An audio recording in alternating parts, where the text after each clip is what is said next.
नमस्कार। अच्छा, कभी ये सोचा है कि कुछ समाज इतने अमीर क्यों हैं और कुछ गरीब क्यों रह जाते हैं? या फिर एक ही शहर में दो मोहल्ले इतने अलग-अलग क्यों दिखते हैं? देखिए, ये सिर्फ सवाल नहीं है, ये तो पहेलियां हैं और इन्हें सुलझाने के लिए ना एक खास नजरिए की जरूरत पड़ती है। आज हम उसी नजरिए को यानी सोशल साइंस को समझने की कोशिश करेंगे। और हाँ, ये स्कूल का कोई बोरिंग सब्जेक्ट नहीं है। ये तो समझिए हमारी अपनी दुनिया का एक एक्सरे है। असल में हमारी दुनिया ना सवालों से भरी पड़ी है। हम रोज ट्रैफिक में क्यों फंसते हैं? सोशल मीडिया पर अचानक से कोई चीज वायरल कैसे हो जाती है? हमारे हर छोटे बड़े अनुभव के पीछे एक क्यों छिपा होता है। और बस यही क्यों है ना, वहीं से सामाजिक विज्ञान की शुरुआत होती है। जरा इन दो तस्वीरों पर नजर डालिए। एक तरफ पहाड़ों के बीच बसा एक शांत सा गांव, और दूसरी तरफ शीशे की ऊंची ऊंची इमारतों वाला एक मॉडर्न शहर। मतलब देखने में तो लगता है कि ये दो बिल्कुल अलग दुनियाएं हैं, है ना? पर क्या ये सच में इतनी अलग हैं? या फिर कोई ऐसी चीज है जो इन्हें आपस में जोड़ती भी है? तो सबसे पहला सवाल तो यही उठता है कि इन जगहों पर रहता कौन है? इन घरों और इमारतों के अंदर कैसी जिंदगियां जी जा रही हैं? और फिर जरा सोचिए, इनका अतीत कैसा रहा होगा? क्या कहानियां होंगी इनकी? और सबसे जरूरी बात, इनका भविष्य कैसा होने वाला है? और ये सड़क जो शायद इन दोनों को जोड़ती है, ये किसने बनाई? क्यों बनाई होगी? पता है, सिर्फ एक सड़क बनाने का फैसला यही अपने आप में बता देता है कि समाज काम कैसे करता है, सरकारें कैसे चलती हैं और अर्थव्यवस्था इन सबको कैसे चलाती है। तो अच्छी बात यह है कि इन सारे सवालों के जवाब खोजने के लिए हमारे पास एक खास चश्मा, एक खास नजरिया और कुछ तरीके मौजूद हैं। और इसी नजरिए को हम कहते हैं सामाजिक विज्ञान। ये सिर्फ समाज को देखने का एक तरीका नहीं है, बल्कि उसे समझने का विज्ञान है। ये हमें बताता है कि अगर हमें उन गांवों और शहरों का भविष्य बेहतर बनाना है ना, तो सबसे पहले उनकी कहानियों को, उनकी ज़रूरतों को और उनके काम करने के तरीकों को समझना पड़ेगा। अब देखिए, सोशल साइंस को समझने के लिए हम इसे 5 अलग-अलग एंगल से देख सकते हैं। सबसे पहला है भूगोल, मतलब वो जमीन, पहाड़, नदियाँ जहाँ हमारी कहानी शुरू होती है। फिर आता है इतिहास, जो बताता है कि भाई हम यहाँ तक पहुँचे कैसे। तीसरा है संस्कृति, हमारा खाना पीना, हमारे त्योहार, हमारी मान्यताएं जो हमें आपस में जोड़ती हैं। चौथा है शासन, यानी वो नियम कानून जो पूरे समाज को एक साथ बांध कर रखते हैं। और पांचवा है अर्थशास्त्र, जो ये समझने में मदद करता है कि लोग अपनी ज़रूरतें कैसे पूरी करते हैं और पैसा कैसे काम करता है। ये पांचों चीज़ें जब मिलती है ना, तब जाकर समाज की पूरी तस्वीर बनती है। अच्छा, इन पांचों में से ना ज़रा इतिहास पर गौर करते हैं।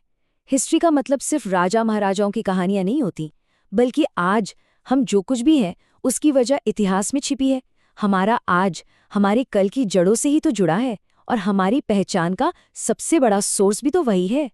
और देखिए, इतिहास हमें सिर्फ हमारी जीत के बारे में नहीं बताता, बल्कि हमारी हार और हमारी गलतियों के बारे में भी सिखाता है। और जब हम उसे समझते हैं, तभी तो ये पक्का कर सकते हैं कि भविष्य में हम वही गलतियां फिर से ना दोहराएं। तो हमने सामाजिक विज्ञान के बड़े बड़े आइडियाज को तो समझ लिया। अब ऐसा करते हैं, इनमें से एक यानी भूगोल के एक बहुत ही जरूरी और मजेदार टूल को समझते हैं। एक ऐसा टूल जो हमारी रोज की जिंदगी का हिस्सा है, और ये टूल है एक नक्शा। अरे हाँ, हम में से ज्यादातर लोग रोज गूगल मैप्स तो इस्तेमाल करते ही हैं, लेकिन क्या हमने कभी सोचा है कि एक नक्शा असल में काम कैसे करता है? चलिए आज पता लगाते हैं। जरा सोचिए, कोई पहली बार किसी नए शहर में पहुंचा है। अब उसे कहीं घूमना है, तो रास्ता कैसे ढूंढेगा? या तो किसी से पूछेगा, या फिर उस शहर का नक्शा देखेगा। बस यहीं पर एक नक्शा काम आता है। ये एक गाइड की तरह है, जो हमें दिखाता है कि कौन सी चीज कहाँ पर है और वहां पहुंचना कैसे है। चलिए इस छोटे से शहर के नक्शे को देखकर ही इसे समझते हैं। देखिए, किसी भी नक्शे को पढ़ने के लिए ना बस 3 चीजें समझनी होती हैं। एक, दूरी, जिसे हम स्केल या पैमाने से मापते हैं। दूसरी, दिशा, जिसे कंपास बताता है। और तीसरी, प्रतीक, मतलब वो छोटे छोटे निशान जो असली जगहों को दिखाते हैं। तो सबसे पहले बात करते हैं दिशा की। ज्यादातर नक्शों में आपने देखा होगा एक तीर बना होता है जिस पर एन या ऊ लिखा होता है। ये उत्तर दिशा यानी नॉर्थ को दिखाता है। और एक बार हमें नॉर्थ का पता चल गया, तो फिर बाकी दिशाएं ईस्ट, वेस्ट, साउथ पूर्व, पश्चिम और दक्षिण ढूंढना तो बहुत आसान हो जाता है।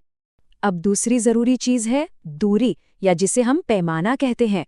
कभी सोचा है कि इतने बड़े शहर को कागज के एक छोटे से टुकड़े पर कैसे दिखा देते हैं? ये होता है पैमाने या स्केल की मदद से। स्केल का मतलब है जमीन की असली दूरी और नक्शे पर दिखाई गई दूरी के बीच का रेशियो। जैसे नक्शे पर 1 सेंटीमीटर का मतलब असल में 500 मीटर भी हो सकता है। और तीसरी चीज है प्रतीक या सिंबल्स। अब देखिए, एक बड़े शहर के नक्शे पर हर एक इमारत को तो बना नहीं सकते, है ना? तो इसीलिए हम प्रतीकों का इस्तेमाल करते हैं।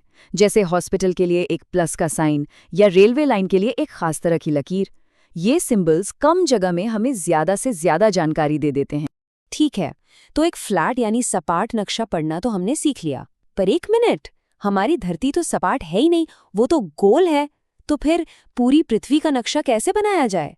इससे समझने के लिए ना एक शतरंज के बोर्ड के बारे में सोचते हैं। चेस बोर्ड पर हर खाने का एक यूनिक एड्रेस होता है ना, जैसे D4 या E5। इसे हम कोऑर्डिनेट सिस्टम कहते हैं। और मजे की बात यह है कि हमारी पृथ्वी भी बिल्कुल ऐसे ही काम करती है। बस फर्क इतना है कि यहाँ शतरंज के खानों की जगह हम अक्षांश और देशांतर, मतलब लैटिट्यूड और लॉन्गिट्यूड लाइंस का इस्तेमाल करते हैं। ये ईस्ट से वेस्ट और नॉर्थ से साउथ जाने वाली कुछ इमेजिनरी लाइंस हैं, जो पूरी धरती पर एक जाल, एक ग्रिड बना देती हैं। इससे क्या होता है? धरती पर हर जगह का अपना एक पक्का पता बन जाता है, बिल्कुल उस चेस बोर्ड के D4 की तरह। तो देखा, नक्शा पढ़ने जैसे एक छोटे से स्किल से लेकर समाज के बड़े बड़े सवालों तक हमने एक सफर तय किया है। अब चलिए इन सारी बातों को एक साथ जोड़कर देखते हैं। याद है वो 2 तस्वीरें जहां से हमने ये पूरी बातचीत शुरू की थी? अब हम इन्हें सिर्फ 2 अलग-अलग जगहों की तरह नहीं देख रहे। अब हमारे पास भूगोल, इतिहास और नक्शे जैसे टूल्स हैं। अब हम ये समझ सकते हैं कि उस गांव की भौगोलिक स्थिति ने उसका इतिहास कैसे गढ़ा और उस शहर की इकोनॉमी ने उसका नक्शा कैसे बदल दिया। और अब हम इनके भविष्य के बारे में पहले से बेहतर सवाल पूछ सकते हैं। और आखिर में, यही तो सामाजिक विज्ञान का असली मकसद है। ये सिर्फ दुनिया को समझना नहीं है, बल्कि उसे और बेहतर बनाने के रास्ते खोजना है। ये अतीत से सीखकर आज को समझने की ताकत है, ताकि हम सब मिलकर एक बेहतर भविष्य लिख सके। तो अगली बार जब अपने आसपास की दुनिया को देखें, तो सिर्फ देखें नहीं, सवाल पूछें, क्योंकि हर एक सवाल एक बेहतर दुनिया की तरफ बढ़ाया गया पहला कदम हो सकता है।